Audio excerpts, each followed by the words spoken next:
Good morning, my dear JEE and NEET aspirants. Welcome to Aryan Achievers Academy, Narsaraopeta. So మనం జరిగినటువంటి re-NEET 2026లో ఉన్నటువంటి next question ఏంటి అంటే, among the following the compound having conjugated double bonds. Conjugated double bonds అంటే డయీన్స్, అంటే రెండు double bonds ఉంటాయి. అంటే డయీన్స్ జనరల్గా మనకి 3 టైప్స్ ఉంటాయి. డయీన్స్, ఈ డయీన్స్ 3 టైప్స్. ఇది ఒకటి క్యుములేటివ్ డయీన్స్, క్యుములేటివ్ డయీన్స్ అంటాం. రెండవది కాంజుగేటెడ్ డయీన్స్ ఉంటాయి. క్యుములేటివ్ డయీన్స్, కాంజుగేటెడ్ డయీన్స్, ఐసోలేటెడ్ డయీన్స్ ఇవన్నమాట. క్యుములేటివ్ డయీన్స్, కాంజుగేటెడ్ డయీన్స్, ఐసోలేటెడ్ డయీన్స్ అంటాం. అంటే మొత్తం 3 టైప్స్ ఉంటాయి. క్యుములేటివ్ డయీన్స్ అని అంటే రెండు డబుల్ బాండ్స్ అడ్జసెంట్ కార్బన్ దగ్గర ఉంటాయి. అంటే అడ్జసెంట్ కార్బన్స్ దగ్గర ఉంటాయి రెండు డబుల్ బాండ్స్. అంటే suppose CH2 double bond C double bond CH2, ఇది వీటిని ఎలీన్స్ అంటాం. ఈ ఎలీన్స్ అన్నమాట. అంటే రెండు డబుల్ బాండ్స్ కూడా అడ్జసెంట్ కార్బన్స్ దగ్గర ఉంటాయి. అలా ఉన్నట్లయితే వాటిని ఏమంటామంటే క్యుములేటివ్ డయీన్స్ అంటాం. మరి కాంజుగేటెడ్ డయీన్స్ అంటే the 2 double bonds are separated by 1 single bond. Okay, రెండు డబుల్ బాండ్స్ మధ్య ఒకటే సింగిల్ బాండ్ ఉంటే వాటిని కాంజుగేటెడ్ డయీన్స్ అంటాం. అలా కాకుండా the 2 double bonds are separated by more than 1 single bond, అలా ఉంటే వాటిని ఐసోలేటెడ్ డయీన్స్ అంటాం. Isolated dienes. ఇప్పుడు కాంజుగేటెడ్ డయీన్స్ ఉందనుకోండి, CH2 double bond CH double bond CH2, అంటే ఇక్కడ ఉన్నటువంటి రెండు డబుల్ బాండ్స్ ఒక సింగిల్ బాండ్ ద్వారా సపరేట్ అయ్యింది. అలా కనుక అయినట్లయితే వాటిని కాంజుగేటెడ్ డయీన్స్ అంటాం. మరి ఐసోలేటెడ్ డయీన్స్ అంటే ఓకే, అంటే 2 double bonds more than 2 single bonds ద్వారా కనెక్ట్ అయి ఉంటాయి. ఓకే, అంటే ఇవి CH2 double bond CH2 double bond CH2, ఇట్లా. అంటే 2 double bonds are separated by more than 1 single bond, అలా ఉన్నట్లయితే వాటిని ఐసోలేటెడ్ డయీన్స్ అంటాం. ఇప్పుడు అడిగింది ఏంటంటే కాంజుగేటెడ్ డయీన్స్. సో ఈ నెంబర్ని బట్టి మనకి ఈజీగా అర్థమవుతుంది. హెప్టా 13 డయీన్ అంటే ఫస్ట్ కార్బన్ దగ్గర డబుల్ బాండ్ ఉన్నది, థర్డ్ కార్బన్ దగ్గర డబుల్ బాండ్ ఉన్నది. సో కాబట్టి these 2 are separated by 1 single bond. So కాబట్టి hepta 13 diene correct, right answer. So remaining 3 options అన్నీ కూడా ఐసోలేటెడ్ డయీన్స్, మిగతా అన్ని isolated dienes. Okay, next question అడిగినటువంటిది one of the product formed in the following reaction ఇచ్చాడు.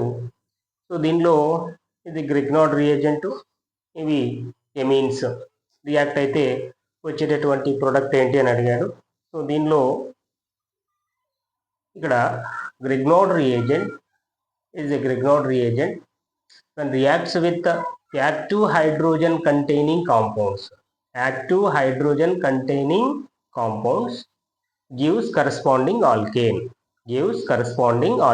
Suppose ఒక example చూద్దాం. దీనిలో Grignard reagent, suppose methyl magnesium bromide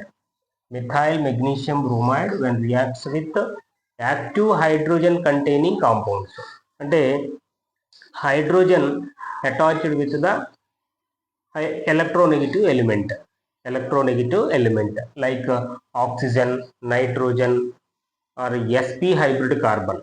ఆక్సిజన్తో కానీ నైట్రోజన్తో కానీ తర్వాత sp హైబ్రిడ్ కార్బన్తో అటాచ్ అయి ఉన్నట్లయితే ఆ హైడ్రోజన్ యాక్టివ్ హైడ్రోజన్ అంటాం. ఆ యాక్టివ్ హైడ్రోజన్ కంటైనింగ్ కాంపౌండ్ తోటి గ్రిగ్నార్డ్ రియేజెంట్ రియాక్ట్ అయితే కరస్పాండింగ్ ఆల్కేన్స్ వస్తాయి. సపోజ్ దీన్ని వాటర్తో రియాక్ట్ చేసామనుకోండి, HOH. ఓకే, సో ఇది ఎలా విడిపోతుంది అంటే ఇది కార్బన్ అయాన్ని ఫామ్ చేస్తుంది. సో ఇది ఈ హెచ్ ప్లస్ ఈ CH3 మైనస్తో రియాక్ట్ అయితే CH4 వస్తుంది. CH4 ప్లస్ MgBrOH ఇది వచ్చేటటువంటి ప్రోడక్ట్, అంటే కరస్పాండింగ్ ఆల్కేన్ వస్తుంది.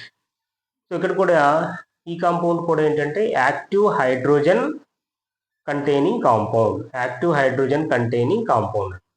లేదు అంటే ఇంకొక example, suppose CH3 CH2 MgBr plus ఆల్కహాల్తో రియాక్ట్ చేసామనుకోండి, CH3 CH2OH.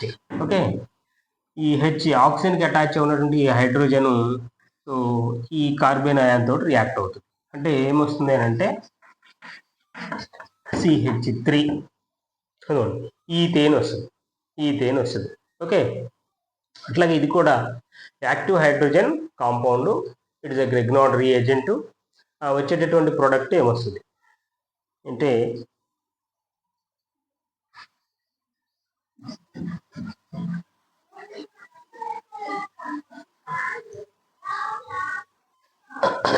ఇది it is a Grignard reagent.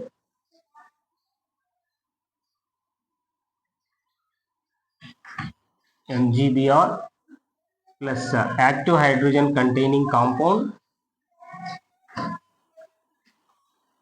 NHH. It is an active hydrogen. దీని నుంచి సో ఇక్కడ ఇది కార్బన్ ఇది metal, magnesium metal, carbon non metal. కాబట్టి ఈ carbon gets the negative charge, అంటే కార్బన్ అయాన్ ఫామ్ అవుతుంది. సో ఇది H ప్లస్గా వచ్చేస్తుంది. H ప్లస్ అంటే ఏమొస్తుంది, సైక్లోహెక్సేన్ వస్తుంది. ఓకే, సో కాబట్టి second option is the right answer. దీనిలో నెక్స్ట్ అడిగినటువంటి question, the compound that cannot be obtained from the aldol condensation reaction. So ఇక్కడ 2 డిఫరెంట్ కాంపౌండ్స్ ఇచ్చాడు. సో ఏంటి అంటే ఇదేమో బెంజాల్డిహైడ్, ఇదేమో 2,2-డైమెథైల్ సైక్లోపెంటనోల్. ఓకే, సో ఈ 2 డిఫరెంట్ కాంపౌండ్స్ కాబట్టి మనకి ఇది క్రాస్డ్ ఆల్డాల్ కండెన్సేషన్. ఇప్పుడు దీనిలో వచ్చేటటువంటి ప్రొడక్ట్స్ రాద్దాం, ఏమేమి ప్రొడక్ట్స్ వస్తాయి. ఇక్కడ దీనిలోనేమో ఆల్ఫా హైడ్రోజన్స్ ఉన్నాయి. ఆల్ఫా హైడ్రోజన్స్ అంటే ఫంక్షనల్ గ్రూప్కి డైరెక్ట్గా అటాచ్ అయిన కార్బన్, ఈ కార్బన్ ఆల్ఫా కార్బన్ అంటాం. ఇక్కడ ఉన్నటువంటి హైడ్రోజన్స్ని ఆల్ఫా హైడ్రోజన్స్ అంటాం. ఈ ఆల్ఫా హైడ్రోజన్స్కి ఎసిడిక్ నేచర్ ఉంటుంది. ఓకే, సో ఇప్పుడు ఇది ఈ కాంపౌండ్ ఈ 2 ఆల్డాల్ కండెన్సేషన్ రియాక్షన్ ఇన్వాల్వ్ అయితే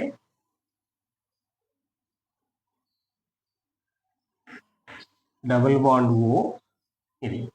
సో ఇట్లా ఇక్కడ CH3 మెన్షన్ చేయని అవసరం లేదు, ఇలా ఉంటే CH3 ఉన్నట్లే. సో ఇక్కడ ఉన్నటువంటి 2 హైడ్రోజన్స్, ఇది ఒక హైడ్రోజను ఓకే, ప్లస్ ఏమొస్తుంది O double bond CH okay. So దీని నుంచి వాటర్ మాలిక్యూల్ వచ్చేస్తుంది, వాటర్ మాలిక్యూల్ రిమూవ్ అవుతుంది. ఓకే, వచ్చేటటువంటి కరస్పాండింగ్ కాంపౌండ్ చూడండి, ఏ కాంపౌండ్ వస్తుంది,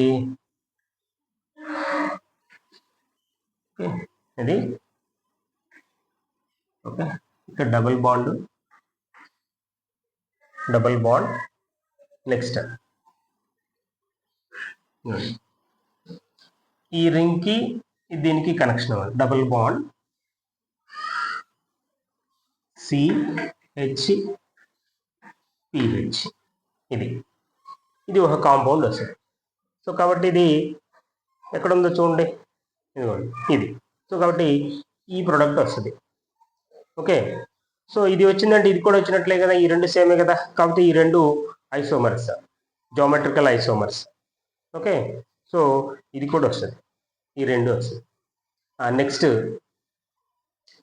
ఇలాంటివి 2 కాంపౌండ్స్ రియాక్ట్ అయితే ఇవి 2 కాంపౌండ్స్ రియాక్ట్ కావు, ఎందుకంటే దీనిలో ఆల్ఫా హైడ్రోజన్స్ లేవు. కాబట్టి ఇది ఇలాంటివి 2 కాంపౌండ్స్ కనుక రియాక్ట్ అయితే అర్థమైంది. బెంజాల్డిహైడ్ 2 కాంపౌండ్స్ రియాక్ట్ కావు. ఎందుకు రియాక్ట్ కావు అంటే దీనిలో ఆల్ఫా హైడ్రోజన్స్ లేవు. సో నెక్స్ట్ ఇలాంటి కాంపౌండ్స్ రెండు రియాక్ట్ అయినాయి అనుకోండి, డబుల్ బాండ్ ఓ, ఇక్కడ ఇది CH3 ఇలా రాయొచ్చింది. తర్వాత ఇలాంటి కాంపౌండ్ ఇంకొకటి ప్లస్ ఇక్కడ ఉన్నాయి ఆల్ఫా హైడ్రోజన్స్ ఉంది, ఆల్ఫా హైడ్రోజన్స్ ప్లస్ ఓకే. ఇలాంటిది ఇంకొక second compound double bond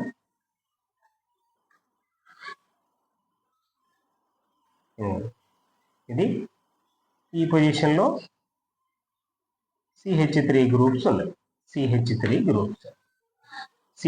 groups. So ఇప్పుడు ఇక్కడ ఈ రెండు హైడ్రోజన్స్ వాటర్ మాలిక్యూల్ రిమూవ్ అయింది అనుకోండి, ఇప్పుడు వచ్చేటువంటి ప్రోడక్ట్ చూడండి ఏమొస్తుంది. ఓకే, ఇది C double bond O. So ఇక్కడ ఇది డబుల్ బాండ్ తో కనెక్ట్ అవుతుంది, ఓకేనా. నెక్స్ట్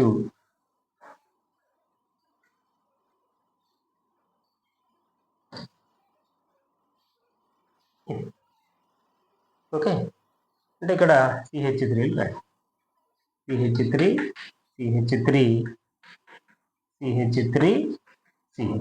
ఈ కాంపౌండ్ ఎక్కడ ఉందో చూడండి. ఓకే, ఇదిగోండి ఇది. ఓకే, ఇది. సో కాబట్టి ఇది కూడా వస్తుంది. రాంది ఏంటంటే ఇక్కడ డబుల్ బాండ్ ఎక్కడ ఉండాలి, రింగ్ లోపల ఉన్నది. ఈ రెండు రింగ్స్ని కనెక్ట్ చేస్తూ డబుల్ బాండ్ ఉండాలి. సో ఇక్కడ ఇది రింగ్ లోపల ఉన్నది కాబట్టి ఈ కాంపౌండ్ ఫామ్ కాదు. నెక్స్ట్ అడిగినటువంటి క్వశ్చన్ ఏంటి అంటే carbocation, the following carbocation is stabilized by the interaction of the MTP orbital with అని 4 ఆప్షన్స్ ఇచ్చారు. ఇప్పుడు దీనిలో ఇది ఏంటంటే కార్బోకాటైన్స్ ఆర్ అన్స్టేబుల్, ఎందుకంటే ఈ కార్బన్ చుట్టూ ఓన్లీ 6 ఎలక్ట్రాన్సే ఉంటాయి. కాబట్టి ఇది in order to get the stability ఇది రెజొనెన్స్లో ఇన్వాల్వ్ అవ్వచ్చు, హైపర్ కాంజుగేషన్లో ఇన్వాల్వ్ అవ్వచ్చు, లేదా ఇండక్టివ్ ఎఫెక్ట్లో ఇన్వాల్వ్ అవ్వచ్చు. సో అయితే వీటిలో ఏది కరెక్ట్ అని అడిగాడు. సో ఇప్పుడు ఇక్కడ ఇది హైపర్ కాంజుగేషన్లో ఇన్వాల్వ్ అవుతుంది, హైపర్ కాంజుగేషన్. సో హైపర్ కాంజుగేషన్లో ఎప్పుడు ఇన్వాల్వ్ అవుతుంది అంటే కార్బోకాటయాను ఇక్కడ ఈ పాజిటివ్ ఛార్జ్ ఉన్నటువంటి కార్బన్ sp2 కార్బన్, ఇది sp3 carbon. So sp2 కార్బన్కి sp3 carbon attach అయి ఉండాలి. ఆ sp3 కార్బన్ మీద కనీసం ఒక హైడ్రోజన్ అన్న ఉండాలి, అప్పుడు ఇది హైపర్ కాంజుగేషన్లో ఇన్వాల్వ్ అవుతుంది. సో ఇప్పుడు ఇది హైపర్ కాంజుగేషన్లో ఇన్వాల్వ్ అవుతుంది. హైపర్ కాంజుగేషన్లో ఏ ఎలక్ట్రాన్స్ ఇన్వాల్వ్ అవుతాయి అంటే సిగ్మా ఎలక్ట్రాన్స్ ఇన్వాల్వ్ అవుతాయి. సో చూడండి దీని హైపర్ కాంజుగేటివ్ స్ట్రక్చరు CH, ఇక్కడ CH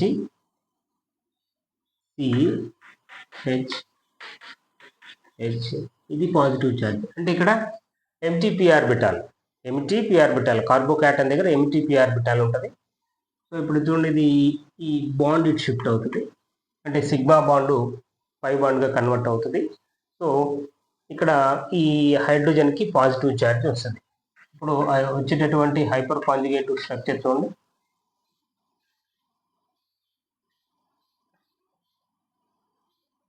CH double bond CH ఇది ఇది పాజిటివ్ ఛార్జ్ వస్తుంది. ఓకే, అక్కడ బాండ్ ఏం లేదు కాబట్టి కార్బన్కి హైడ్రోజన్కి దాన్ని నో బాండ్ రెజొనెన్స్ అని కూడా అంటాం, అంటే ఫిల్డ్ సిగ్మా ఎలక్ట్రాన్స్ ఇన్వాల్వ్ అవుతాయి. సో కాబట్టి ఫిల్డ్ సిగ్మా. ఇంకా నెక్స్ట్ ఇది రెజొనెన్స్లో కూడా ఇన్వాల్వ్ అవుతుంది. సో రెజొనెన్స్, సో ఇక్కడ ఉన్నటువంటి ఈ పై బాండ్ రెజొనెన్స్లో ఇన్వాల్వ్ అవుతుంది. అది ఎట్లాగో చూద్దాం. ఇక్కడ ఇది హైపర్ కాంజుగేటివ్ స్ట్రక్చర్. నెక్స్ట్ ఇది రెజొనెన్స్లో కనుక ఇన్వాల్వ్ అయితే సో ఈ బాండ్ ఇటు షిఫ్ట్ అవుతుంది, అంటే పై బాండ్ రింగ్ స్ట్రక్చర్ నుంచి బయటకు వచ్చి ఈ రింగ్కి కార్బన్కి మధ్య డబుల్ బాండ్ వచ్చేస్తుంది, అది డబుల్ బాండ్ CH.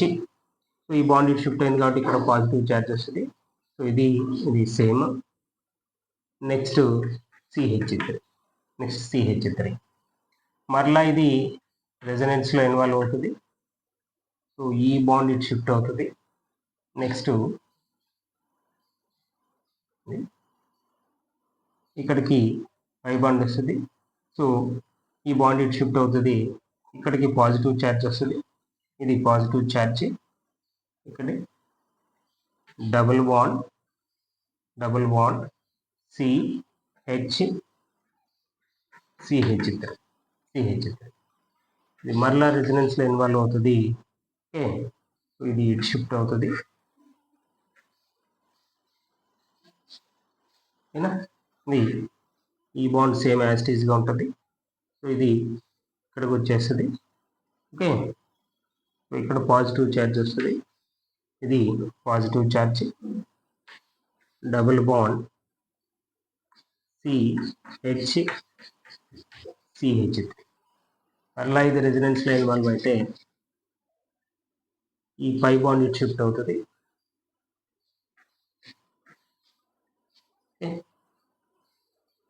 ఈ bond same as it is. ఇది ఇట్లా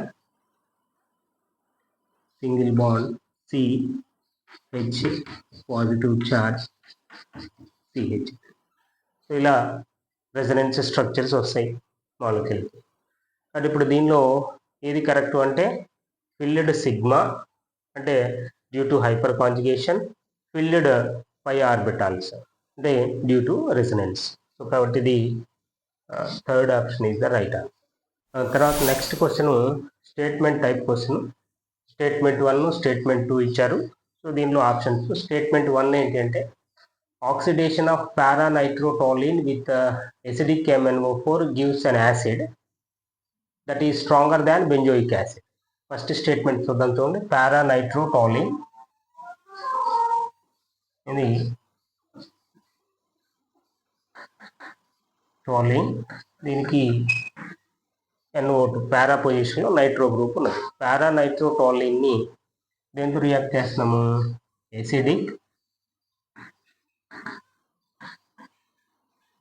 ఎసిడిక్ MnO4తో కనుక రియాక్ట్ చేస్తే బెంజీన్ రింగ్కి డైరెక్ట్గా అటాచ్ ఉన్నటువంటి ఈ కార్బన్ COOH గ్రూప్గా కన్వర్ట్ అవుతుంది. That converts to COOH group. Okay, so అంటే ఇది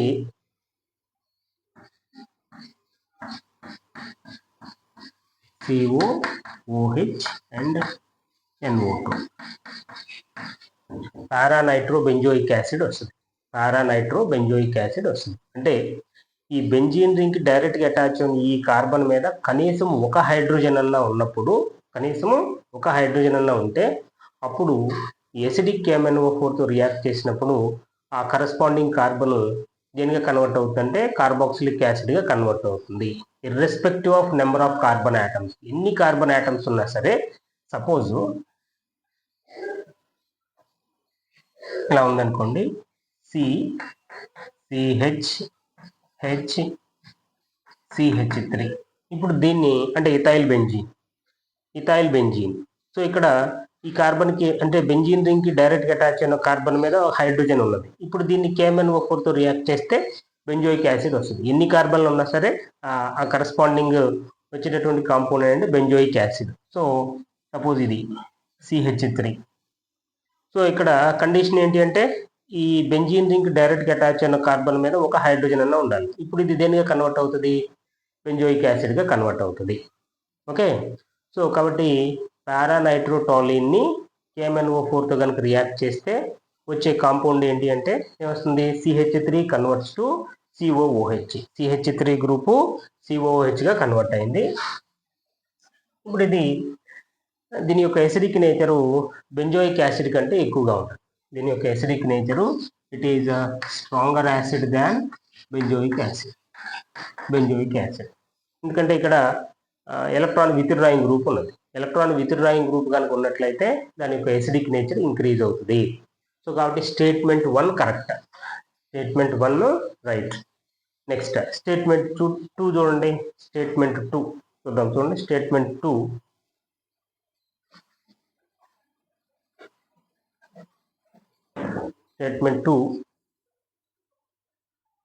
రిడక్షన్ ఆఫ్ పారానైట్రోటాలిన్. ఇక్కడ పారానైట్రోటాలిన్ని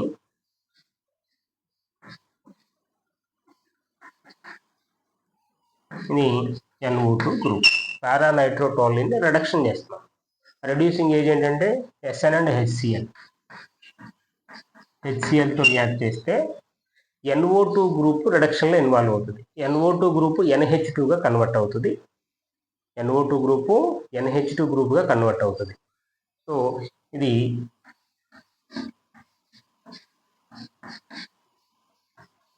CH3NH2.